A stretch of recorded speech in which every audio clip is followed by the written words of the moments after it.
अस्सलाम वालेकुम। उम्मीद करता हूँ आप सभी लोग खैरियत से होंगे। आज की हमारी जो वीडियो है वो computer science and entrepreneurship new book 2026 के ऊपर है, जिसमें हम फर्स्ट चैप्टर का जो फर्स्ट टॉपिक है वो आज कवर करेंगे। चैप्टर नंबर 1 है हमारे पास इंट्रोडक्शन टू कंप्यूटेशनल सिस्टम। इस वीडियो को स्टार्ट करने से पहले मैं आपको एक चीज़ बता दूं कि इस बुक का जो ओवरव्यू है वो मैं कर चुका हूँ और उसकी एक प्रॉपर वीडियो मैंने अपने चैनल के ऊपर अपलोड कर दी है। अगर आप में से किसी ने वो नहीं देखी तो उसको देख लें ताकि आपको समझ आ जाए कि आज की इस वीडियो में हम क्या करने वाले हैं। तो चलें शुरू करते हैं हम अपनी वीडियो। सबसे पहला टॉपिक है हमारे पास थ्योरी ऑफ सिस्टम। सिस्टम की थ्योरी के बारे में हम बात करेंगे कि सिस्टम क्या होता है, वो किस तरह वर्क करता है, उसके कौन कौन से अज्जा हैं। ये सारी की सारी बातें आज के हम इस टॉपिक के अंदर या आज की इस वीडियो के अंदर हम करेंगे। तो सबसे पहले जो थ्योरी ऑफ सिस्टम के अंदर हम बात करेंगे वो ये है कि सिस्टम क्या होता है, व्हाट इज सिस्टम। सिस्टम की डेफिनेशन बड़ी ही सिंपल है, जिसमें वो कहता है a system is an organised collection of interdependent parts that work together. वो कहता है सिस्टम एक तरतीब में जुड़ा हुआ कुछ अज्जा का मजमुआ है जो कि मिलकर काम करते हैं to perform a specific function और अचीव अ कॉमन गोल, ताकि वो कोई खास काम कर सकें या कोई खास मकसद हासिल कर सकें। अगर सिंपल वर्ड्स में बात की जाए तो सिस्टम एक ऐसा तरतीब में जुड़े हुए कंपोनेंट्स का मजमूआ है जो कि कोई खास काम अंजाम देते हैं। जैसे कि हमारे पास अगर इसकी एग्जांपल की बात करें तो सिंपली हमारे पास कंप्यूटर सिस्टम, या आपके पास जो बुक के ऊपर एग्जांपल दी हुई है वो है कार की। अब कार के अंदर अगर हम बात करें, सबसे पहले कार सिस्टम की बात करेंगे, देन उसके बाद मैं कंप्यूटर सिस्टम के एग्जांपल को थोड़ा सा एलैबोरेट कर दूंगा। सबसे पहले अगर हम कार की बात करें तो कार के अगर हम सिस्टम के ऊपर थोड़ी सी डिस्कशन करना चाहें तो इसमें हम देखते हैं कि एक कार के अंदर एक इंजन लगा होता है, ठीक है। इसके अलावा इसके साथ बैटरी अटैच होती है, इसके साथ इसके व्हील्स होते हैं, मिरर्स होते हैं, इसके अलावा विंडोज होती हैं, स्टीयरिंग होता है और बहुत से ऐसे कंपोनेंट्स हैं जो कि मिलकर एक कार को डेवलप करते हैं। अब उसके बाद ये कार क्या करती है, एक स्पेसिफिक फंक्शन परफॉर्म करती है। स्पेसिफिक फंक्शन क्या है कि एक जगह से दूसरी जगह पे मूव करती है। अब डेफिनेटली जब कार एक जगह से दूसरी जगह मूव करेगी तो वो जो अपना खास काम है उसको परफॉर्म कर देगी। इसके अलावा अगर बात करें कंप्यूटर सिस्टम की तो कंप्यूटर सिस्टम कुछ इस तरह है कि कंप्यूटर सिस्टम के भी पार्ट्स होते हैं, ठीक है।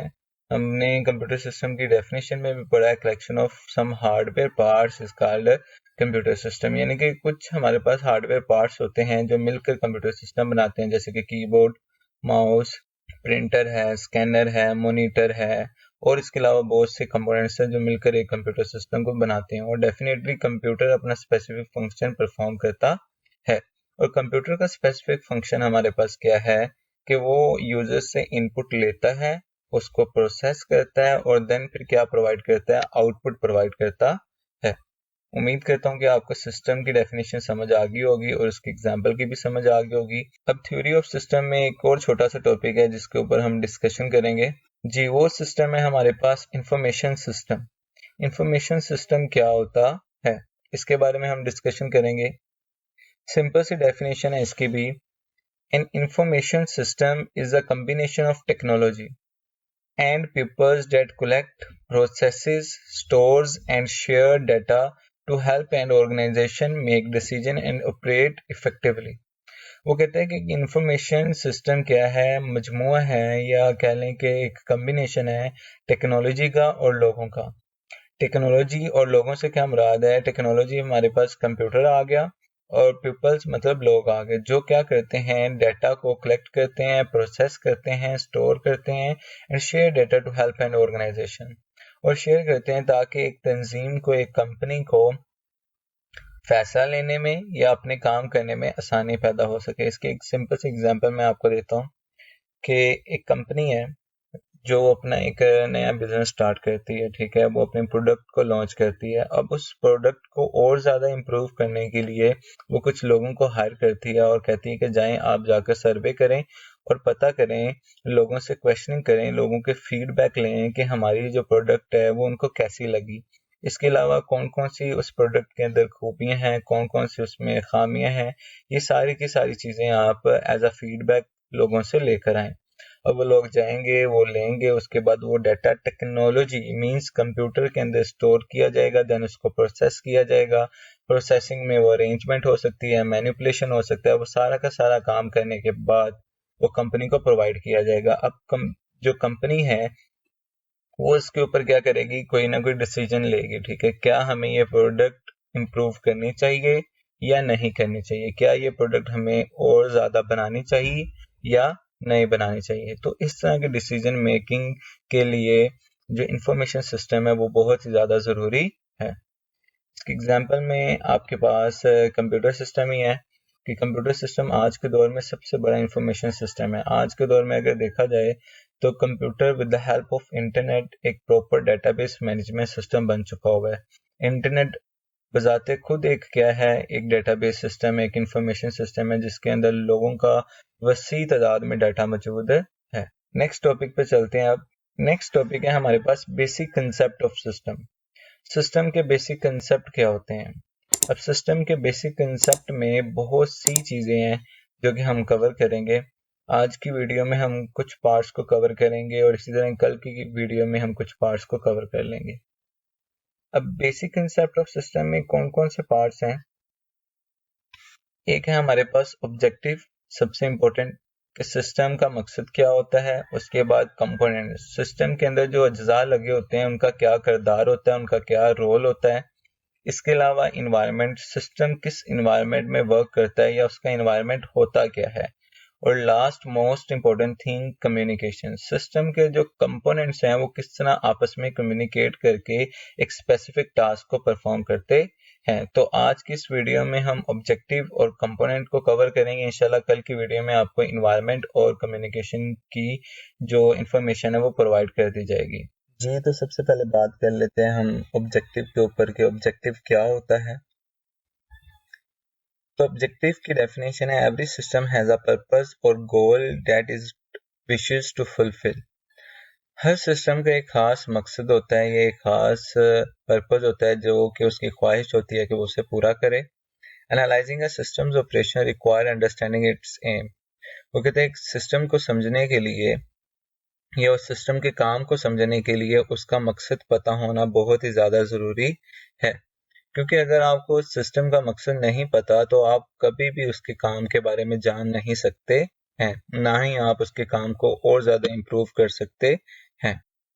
एग्जाम्पल की बात करें अगर, तो वो कहता है computer systems principal goal is to process data, provide useful information to user.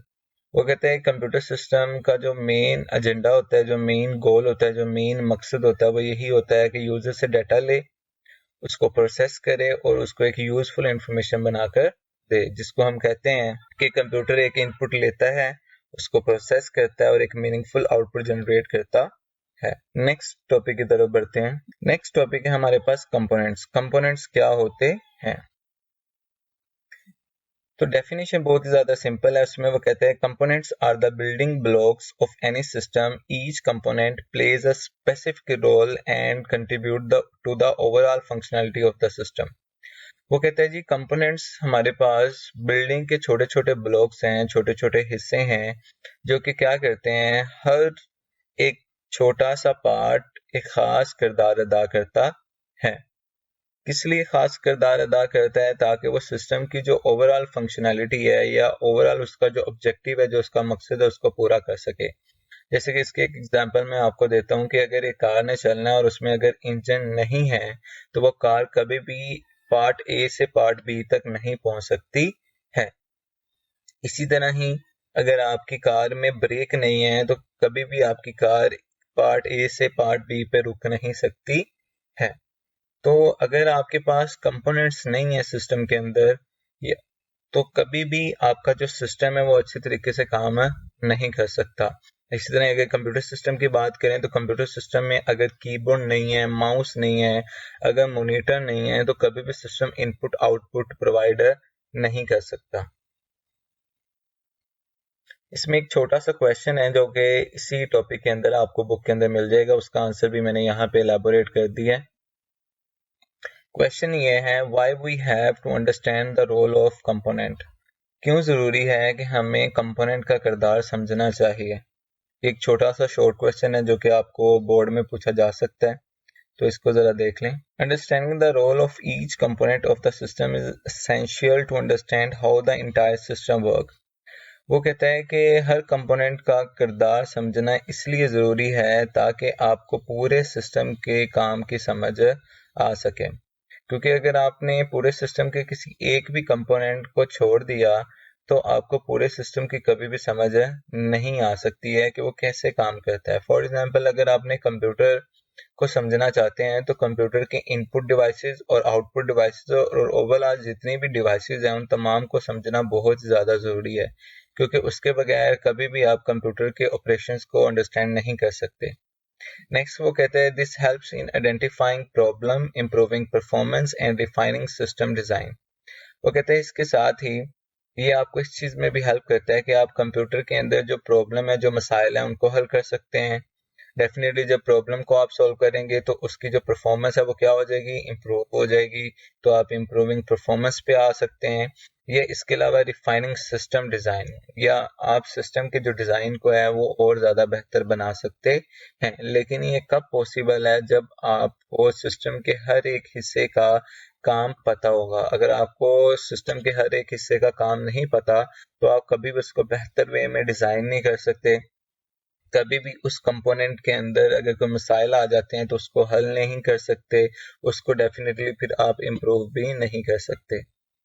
Next वो कहता है, smooth and proper working of these component together ensure the system meets it's objective. वो कहता है कि इन कंपोनेंट्स का अच्छे तरीके से काम करना ही, या आप कह लें कि इन कंपोनेंट्स का मिलकर अच्छे तरीके से काम करना ही ये यकीनी बनाता है कि जो सिस्टम का ऑब्जेक्टिव है, जो उसका मकसद है, वो उसको हासिल कर सकता है। इट मींस इनडायरेक्टली वो ये कहने की कोशिश कर रहा है कि अगर आपके पास सिस्टम के कंपोनेंट्स मिलकर अच्छे तरीके से काम नहीं करते तो कभी भी सिस्टम अपने मकसद को हासिल नहीं कर सकता है। तो ये थी हमारी आज की वीडियो, जिसमें मैंने आपको सिस्टम के बारे में बता दिया, मींस थ्योरी ऑफ सिस्टम समझा दी। इसके अलावा with the help of example मैंने एलैबोरेट करने की कोशिश की ताकि आपको अच्छे तरीके से समझ आ जाए। कुछ मैंने एग्जांपल्स बुक की यूज़ की, कुछ मैंने अपने पास से दी। इसके अलावा हमने बेसिक ऑफ कंसेप्ट के बारे में समझा, उसमें हमने दो उसके जो टॉपिक्स हैं वो कवर कर लिए हैं। इंशाल्लाह जो बाकी दो हैं वो भी आपको कल की वीडियो में मिल जाएंगे।